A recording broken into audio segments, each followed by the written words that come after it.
اور اگلے آخری عشرے میں 20ویں روزے بعد نماز عصر سورج غروب ہونے سے پہلے اعتکاف.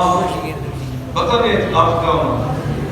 اللہ فرماتا ہے قرآن میں وَأَنْتُمْ عَاكِفُونَ فِي الْمَسَاجِدِ کہ اللہ کی مسجد کے اعتکاف کرو. اعتکاف حضور سید عالم صلی اللہ علیہ وسلم بعض روایتوں میں پورا مہینہ کیا کرتے تھے اور بالخصوص آخری 10 دنوں کا اعتکاف حضور نے چھوڑا ہی نہیں. اور کس لیے کرتے تھے؟ اللہ کی رضا کے لیے اور شب قدر کے حصول کے لیے. حضور فرماتے ہیں قرآن مجید گواہ شب قدر وہ ایک رات ایسی رات ہے کہ جو 1000 مہینوں سے افضل ہے.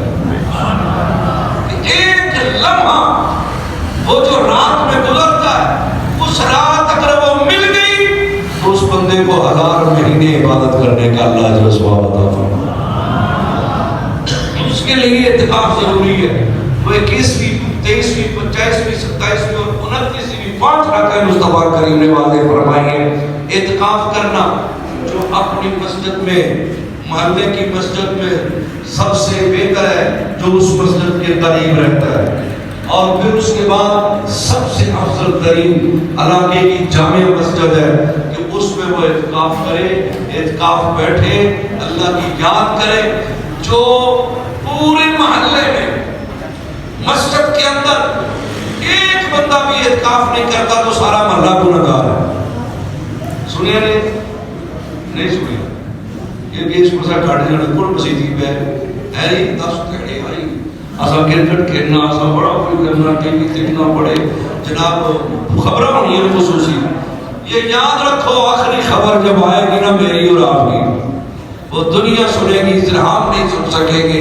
نبی پاک کے غلاموں یاد رکھو اعتکاف اپنی اپنی مساجد میں کرنا ہے, ٹھیک ہے جی؟ پورے علاقے اور بالخصوص جامع مسجد کے اندر تو سب سے زیادہ معتکف ہونے چاہیے.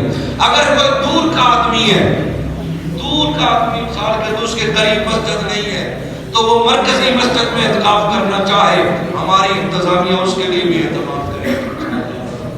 یہ ضرور اعتکاف کریں زندگی میں اگر یہ مل جائے.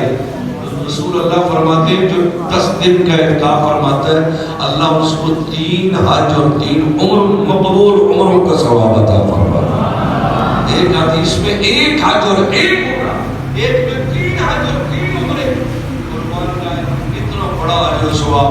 اور حضور فرماتے ہیں کہ اس معتکف کے خیمے میں اللہ رب العالمین 10 دنوں میں 3 بار جھانکتا ہے, دیکھتا ہے اس کے اندر, اور ایک بار دیکھنے میں اس کی 70 حاجتیں پوری کرتا ہے. اور اس کی 70 حاجتوں میں سب سے چھوٹی حاجت یہ ہے کہ اللہ اس کے گناہ معاف فرما دیتا ہے. اللہ اپنے حبیب کا صدقہ ہماری حاضری قبول فرمائے. ان برکتوں سے, ان رحمتوں سے, ان مغفرتوں سے ہم سب کو حصہ عطا فرمائے. اس مقدس مہینے کی صدقے سے اللہ ہماری بخشش فرمائے. کوئی اور مسئلہ رہ گیا آپ پوچھ سکتے ہیں. اللہ ہم سب کو اپنے محبوب کے دین کی سمجھ عطا فرمائے. تمام احباب جو سنتیں نہیں ادا کی وہ سنتیں ادا کر لیں اور آگے آگے ہو جائے. سنتیں نیتی سے پہلے آگے أشهد أن محمد رسول الله أشهد أن محمد رسول الله حي على الصلاة حي على الصلاة حي على الفلاح حي على الفلاح.